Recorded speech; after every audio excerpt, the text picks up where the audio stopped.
Well, welcome to Awake, Arise, and Triumph Ministries, a ministry that's dedicated to bringing the truth, capital T, Bible truth, to the church and not denominational traditions or dogma, certainly not the traditions of men or the doctrines of demons.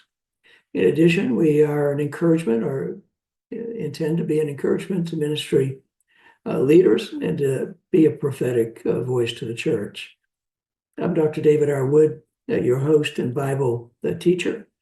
I trust all had a wonderful Christmas, a celebration of the birth of Christ, and enjoyed all the other things that go with it, in terms of family and food and exchanging of gifts and things of that nature, all the while staying focused on the one who brought us salvation, because where would we be without it? This is a ministry for serious students, disciples of Christ, those that believe that they are commanded to mature and to be like the Christ when he walked the earth, to be like the Christ as he is today. Remember, over in 1 John, it tells us that so are we in this world. As he is, so are we in this world. As he is, present tense, so are we in this world. Don't forget to visit our website, Awake, Arise, and Triumph Ministries.org, all lowercase. And don't forget about the books, the resources, other resources as well. The book that I've been promoting this week is titled Sacred Cows Among the Ecclesia. Sacred Cows Among the Ecclesia. I'm going to read another excerpt. This is all from the introduction. And I encourage you to get the book. I am rewriting it, but that will be several months down the road before that comes to publication. I'm starting. I will now share a revelation that God gave me some years back as I was meditating on this topic. This will be useful to us all, especially those appointed of God to function in the fivefold ministry offices. The health of the whole body of Christ, the local church, and for that matter, each individual Christian, has everything to do with what they are feeding, what they are being fed or are feeding on spiritually. And don't forget, all words are spiritual, all thoughts. Then God started talking to me about sheep, saying the quantity and quality of the wool a sheep or flock of sheep produces is directly attributable to the quality of the feed given. In terms of physical food, there is a digestible portion and an indigestible portion. The indigestible portion is eliminated as waste. Words are spiritual food, producing either death or life. The purer the word of God we receive, the less we'll receive of another gospel, and the less waste we'll have to deal with. Just as bad food can make one physically ill, so can bad words make one spiritually, and then, of course, physically ill. Spiritually ill persons will manifest physical illness and accelerated aging. The spiritual waste, another gospel, will remain in our subconscious, our thoughts, our words, and the actions if we don't deal with them. These lies will then take our life in an undesirable direction by becoming a part of our meditations and speech. So I encourage you, get the book. We all need it. Well, let's move forward. I'm recording this on the 11th of December, 2024 for publication.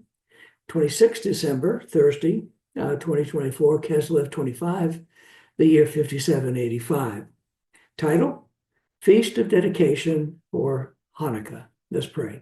Father, I thank you for the beautiful example of Hanukkah, that this can speak into the life of a Christian as well as to the Jew. And I thank you for that. Help us to hear the truths, Lord, and take them to heart and make them part of us. In Jesus' name, amen. Well, yesterday at approximately 6 o'clock was the beginning of the 9-day festival of dedication, Hanukkah, Festival of Lights. This feast is also known as the Festival of Lights, or more commonly Hanukkah, and there are several spellings for that. The timing of this festival is generally between our American Thanksgiving and Christmas, a Christian celebration or mass of the birth of the Christ. This festival appears to have been observed by Jesus. Let's look at John 10, 22, 23, King James. Verse 22, and it was at Jerusalem the feast of the dedication, and it was winter, verse 23. And Jesus walked in the temple in Solomon's porch. The Feast of Dedication, or Hanukkah, is a proclaimed Hebrew feast. It is not one of the commanded feasts of the Lord or appointed times of the Lord as spelled out in Leviticus chapter 23 and elsewhere. The origins of Hanukkah occurred during the so-called intertestament period, Malachi to Matthew, about 400 years.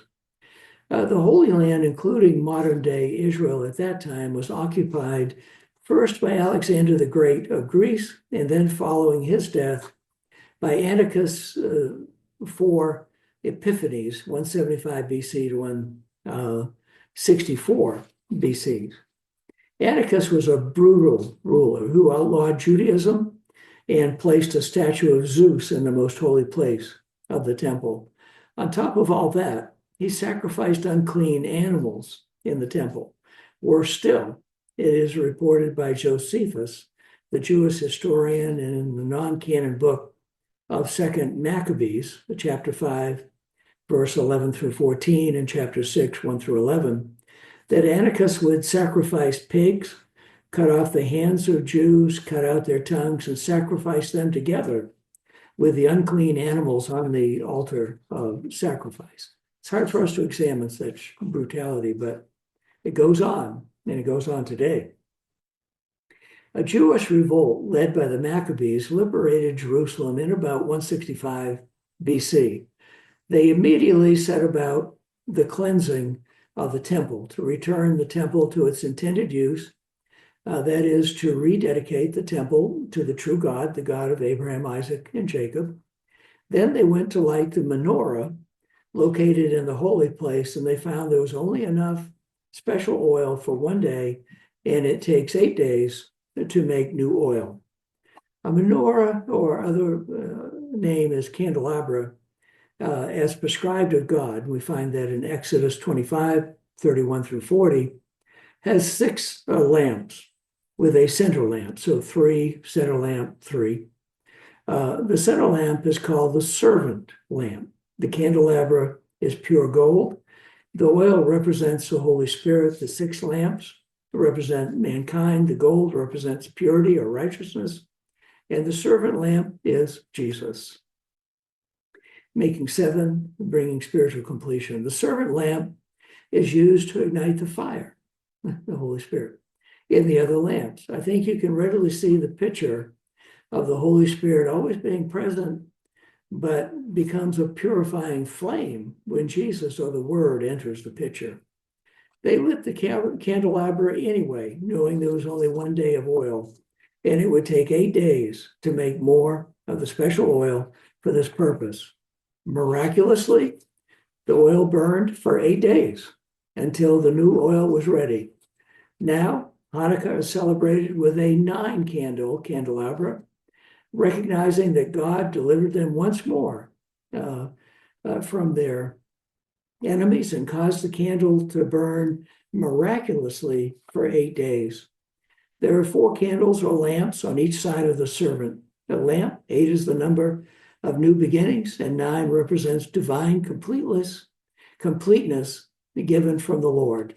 Israel has been preserved by the hand of God over and over down through history, and they will be a people of God forever. Likewise, many of us have been delivered and preserved by the grace and mercy of God until this day. Well, what's the take home? Number 1, Hanukkah, or Festival of Lights, celebrates the deliverance of the Jewish people once again from oppression. 2, in Scripture, the light is Jesus. It is revelation of God. It is life. Life is in the light. Death is in the darkness. 3, the 7 candles and 9-candle menorah are both pictures of the Christ and the return of the Holy Spirit available for all men. Well, thank you. As the Lord wills, I will pick up Monday with Isaiah. Remember, we love you. The Lord loves you. Nothing you can do about either one. Again, thank you for watching. Acknowledge that you have. Share with your peers and ask them to share with their group, circle of influence as well. Subscribe to the YouTube channel if you haven't already. Send us your testimonies. What's God doing in your life? Send us your prayer requests, and we'll stand in faith with you. Pray for this ministry. Pray for me, and pray about becoming a financial partner with this ministry. Don't forget year-end giving. There's still time. Don't forget about visiting our website and looking at the various resources that are available to you there. And look at the books. And this week I've been featuring Sacred Cows Among the Ecclesia. Sacred Cows Among the Ecclesia. Well, go in wholeness as you go in peace and obedience. Numbers chapter 6, verses 24 through 26, King James. Verse 24, the Lord bless thee and keep thee. 25, the Lord make his face to shine upon thee and be gracious unto thee. 26, the Lord lift up his countenance upon thee and give thee peace.